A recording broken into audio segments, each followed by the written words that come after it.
আল্লাহ বাদে কারো নামে জিকির করা জায়েজ নেই, এমনকি রাসূলুল্লাহর নামে কোনো জিকির নেই। আর রাসূলুল্লাহর নামে আপনি দরুদ পড়তে পারেন। জিকির শুধুমাত্র একমাত্র কেবলমাত্র হবে কার নামে? কেউ যদি নিজের অন্তরকে শান্ত করতে চায় তারও জিকির করা লাগবে আল্লাহর নামে। বাবার নামে জিকির করে জীবনও শান্তি পাবেন না।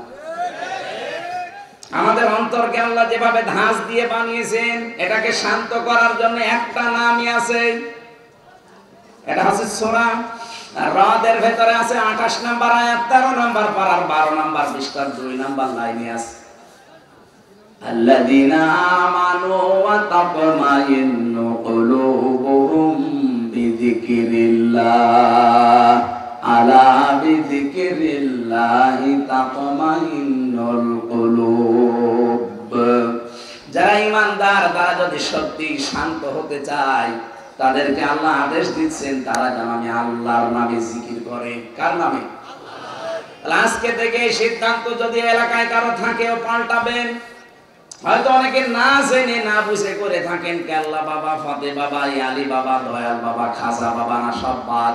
আজকে থেকে জিকির হবে শুধুমাত্র আল্লাহর নামে। আমরা এমন আল্লাহর প্রতি ঈমান আনি, বিশ্বাস করি যার নাম আছে না নেই?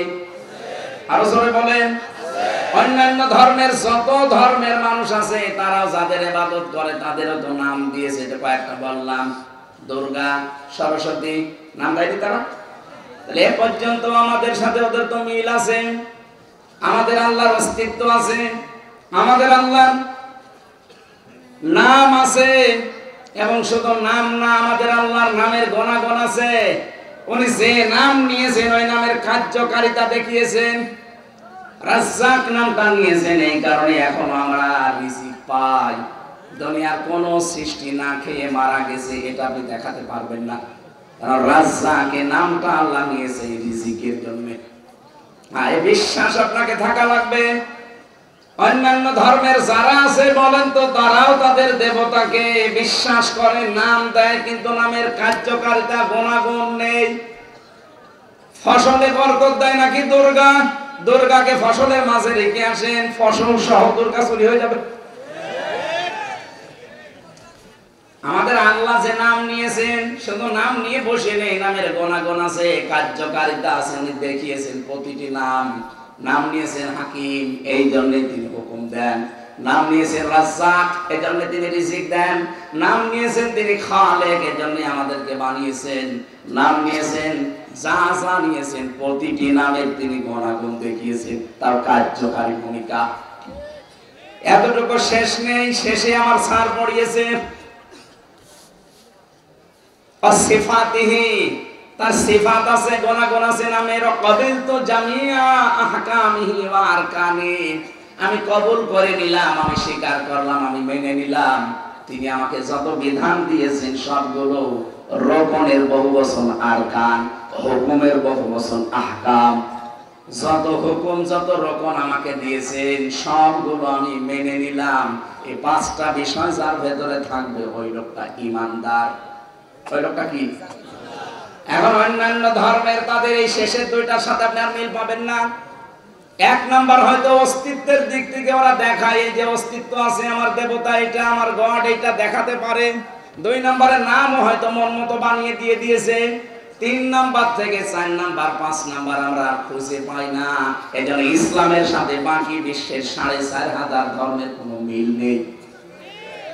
একমাত্র ধর্ম, একমাত্র বিধান এই পৃথিবীতে একটাই, তার নাম ইসলাম। তার নাম কি?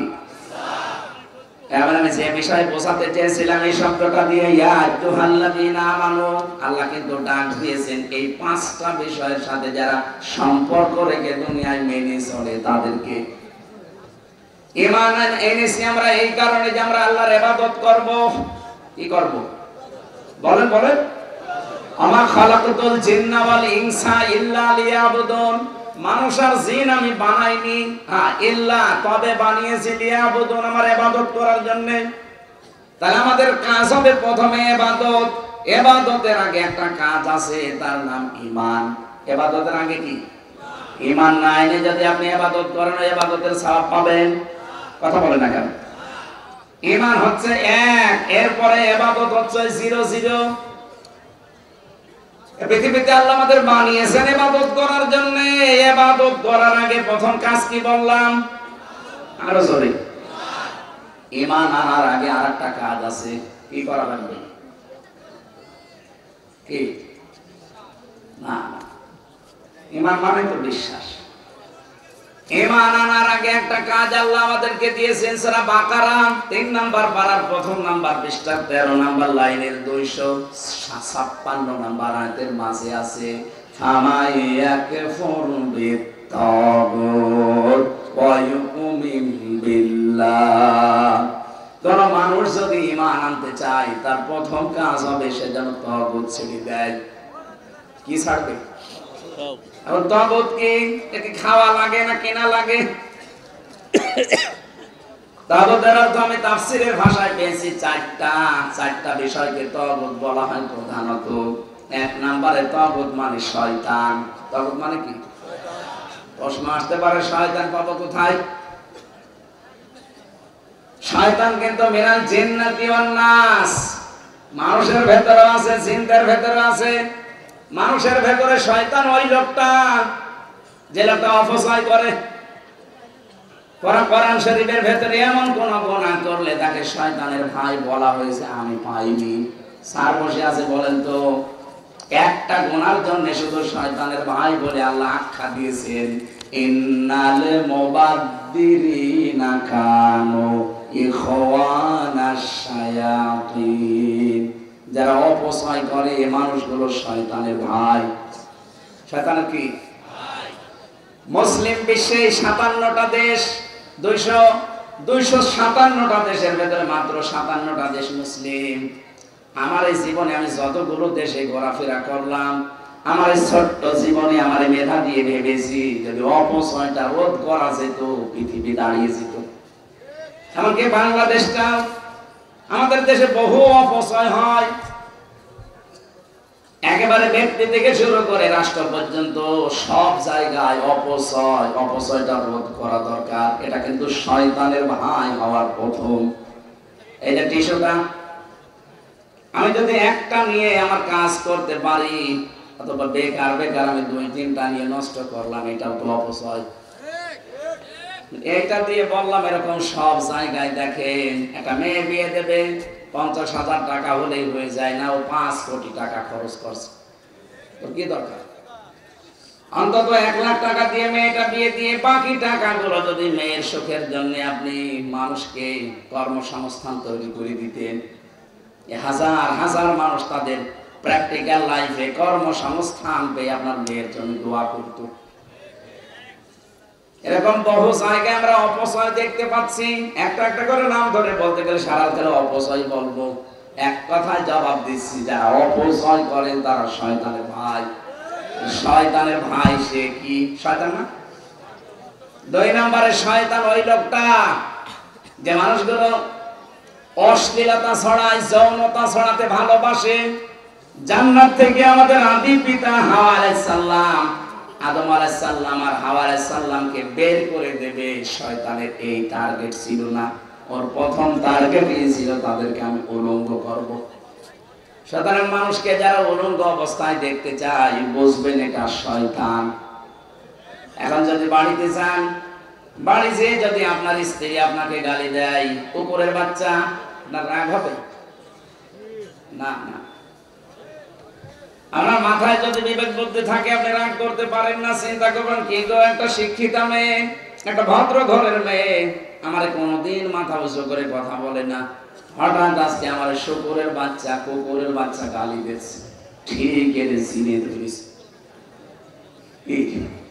স্বাভাবিক নেই, এর চিনে ধরেছে এই জন্য আমার উল্টা পাল্টা গালি দেয়।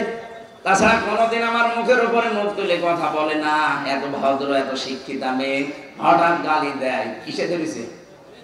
বলেন মানুষ হিসাবে স্বাভাবিক জীবন যাপন করবেন না। আপনি অশ্লীলতা ছড়ান, যে অঙ্গগুলো ঢেকে রাখার কথা ওগুলো আরো উন্মুক্ত করে মানুষকে দেখান, তখন আপনি চিন্তা ভাবনা করে বুঝে নেবেন যে আপনি আর স্বাভাবিক নেই।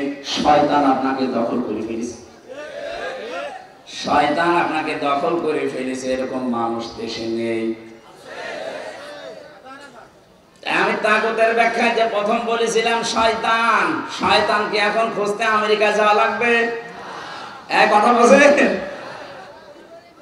দ্বিতীয় নম্বরে তাগুতের অর্থ বেশি মানুষের তৈরি করা আইন।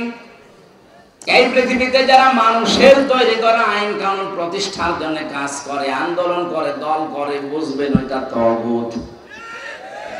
এরকম 903 জায়গায় আয়াত আছে পুরা কোরআনে, 903 জায়গায় পেয়েছি আমি ডাইরেক্ট ইনডাইরেক্ট। আলা লাহুল খালকু ওয়াল আমরু তাবারাকাল্লাহু রাব্বুল আলামিন। সূরা আরাফের 54 নম্বর আয়াতের শেষের দিকে আছে আল্লাহ বলেন সৃষ্টিদার, আইনও চলবে তার। কে দিয়েছেন বিধান? কে দিয়েছেন? সুতরাং আল্লাহর আইন বাদ দিয়ে মানুষের তৈরি করা আইন কায়েম যারা প্রতিষ্ঠা করতে চান, আপনি বুঝে নেন, বিশ্বাস করেন আপনি তাগুত। আপনার ঈমান এখনো কবুল হয়নি। এখানে ঈমান আনার আগে এই কাজ